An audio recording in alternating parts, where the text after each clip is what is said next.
All right, guys, today we're going to be talking about medieval literature and Geoffrey Chaucer. Couple of things to keep in mind before we get started.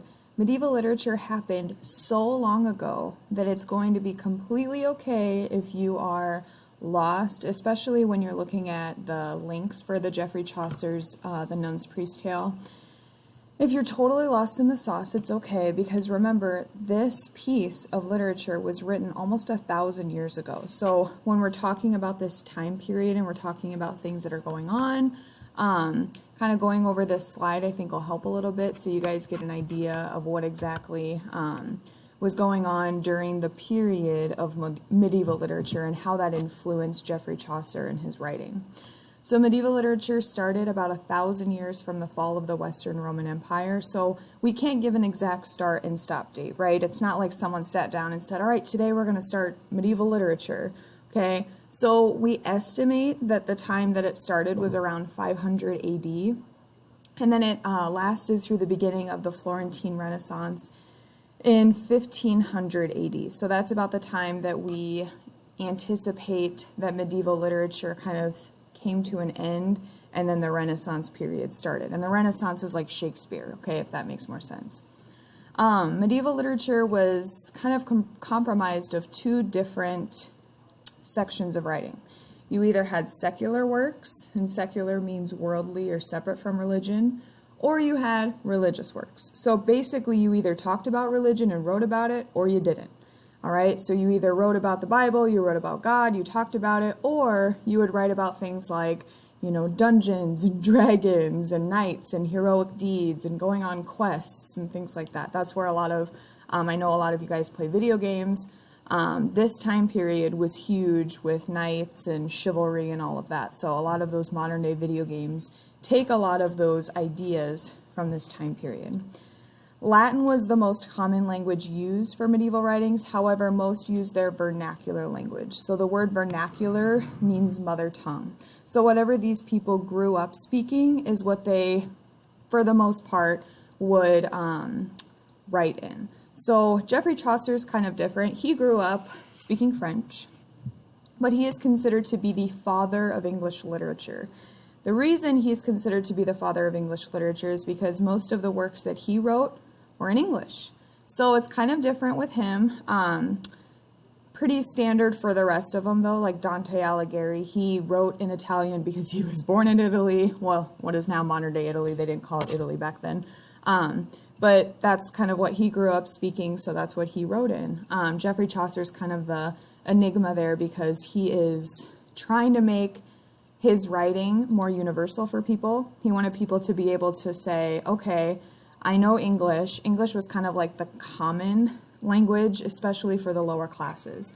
So if you didn't have a lot of money, you were probably speaking English back then, which is kind of weird to think about today. But that is why he wrote most of his pieces in English, because he wanted everybody to have access to it. He wanted everybody to be able to read it, no matter who they were, where they came from, or how much money they had.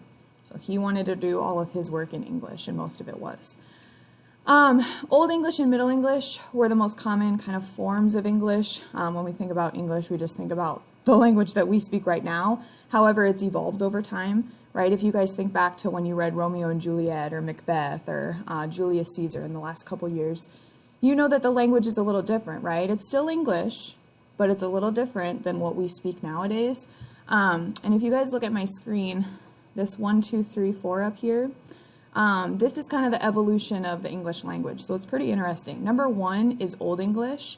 So a lot of these medieval writers wrote in Old English, and that's something that we can't even really read today. People have to go to college to actually study that before they can even read it. So we don't understand, number 1, we look at it and it looks confusing. There's weird syllables that we don't know, and it's just something that we're not familiar with today. Number 2 is Middle English. That's a little bit easier to read. If you end up taking British literature with me at any point in time, we do read quite a few things in Middle English. Middle English is just easier. They used a lot more, I would say, letters within their words that we don't use nowadays. Like if you guys look at the word English, right, it looks like Englishy, and it's just because they added more letters to all of their words, because for the most part they would spell them out. So like Then she went to Spaken, so they would literally say it like that, Spaken, this Middle English tongue. Like that's how you would read Middle English, and that's how they spoke it back then. So Middle English is a lot easier, and that happened like later on. We're talking closer to this 1500 AD. Number 3 should look familiar. That's Shakespeare's version of English. We call that early modern English, and that's when the language really started to evolve into something that most people nowadays can read and understand right away. You know, with Shakespeare, it's a little bit harder, but you figure it out, right? That's exactly how this is. And then number 4 is what we use nowadays. Then she went to speak this late modern English tongue. So ironically, 1, 2, 3, and 4 all say the same thing except for old, middle, early modern, and late modern. So kind of weird if you look through the evolution of those sentences. They all say, then she went to speak this. Kind of weird. Last but not least, key idea from this period, a lot of these texts were epics. I always point this out to students because it's kind of fascinating in my opinion. When we think about a poem nowadays, we think about something that's a couple lines, right? I mean, maybe it's a page or two. We think about maybe like the length of a song, something like that. This right here, Edmund Spenser's The Faerie Queene. This is one poem, right here. So when we think of poetry back in the medieval period, we need to totally switch the way that we think about poetry. Nowadays, we think about poetry as being short and books as being long. Back then, this was the opposite. Okay, so all of your really long texts like Beowulf, The Faerie Queene, Sir Gawain and the Green Knight, so some of these texts that I'm reading that are down at the bottom of that slide, those are all long, like this, and they're considered to be poems. So that's something that I always like to point out for students because they are typically shocked when I show them that book, and they're like, no way, this is the truth. So some prominent authors, we already talked a little bit about Geoffrey Chaucer. He was a very interesting character. He had a lot of experience with both classes of people. He was kind of surrounded by wealthy people, and he was also surrounded by your everyday average Joe type people that didn't really have a lot of money but were working for a living, kind of enjoying life, things like that. And that's really reflected in his writing. Margery Kempe and Julian of Norwich, there are 2 females there. They're kind of really important for us because now we know what life was like for females back in the medieval period thanks to those 2. Boethius, Sir Thomas Malory, Thomas Aquinas, those guys were really influenced with space, and they wrote a lot about space and science and things like that. And then Dante Alighieri is one of my favorite authors. He wrote Dante's Inferno, if you guys are familiar with that. You probably are, even though you, I guess, maybe you don't think you are, but I'm pretty sure you probably at least have an idea of what it's about. Most people do, and they don't even realize it. And then John Mandeville. John Mandeville was a really interesting guy, and he would draw things. He would go around and travel. He was a traveler.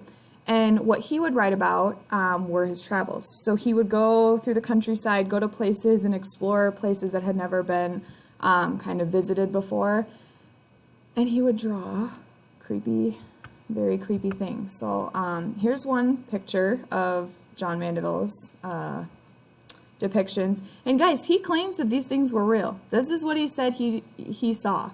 And what's fascinating, a lot of scholars nowadays continue to believe that what he saw might have actually been real because the background was so distinct and so perfectly kind of encapsulated what actually was there during the time that he was drawing these things that they have a hard time believing that he would just make up these things, whereas everything else was 100% real. So they just have a hard time kind of grasping that, but it's crazy. I mean, these are like what? Wolves or foxes? I don't know, trading and eating money. We have like a 2-headed dwarf. I mean, it's just fascinating. So a lot of students really get into kind of researching about John Mandeville because he was such an odd duck. Julian of Norwich, she was one of the females we're talking about. She's fascinating. So she locked herself in a cell within a church. This is the church nowadays. It's obviously been kind of patched up and modeled over since she was there, almost 1,000 years ago. But she locked herself in a cell, and this is kind of a depiction of it, and this is actually the real cell that she locked herself in, and she did that in order to evoke religious visions. So she thought that she would be able to talk to God and kind of get visions from him if she were to lock herself in a cell. So for her whole life, she spent the remainder of it sitting in that room, writing what she saw.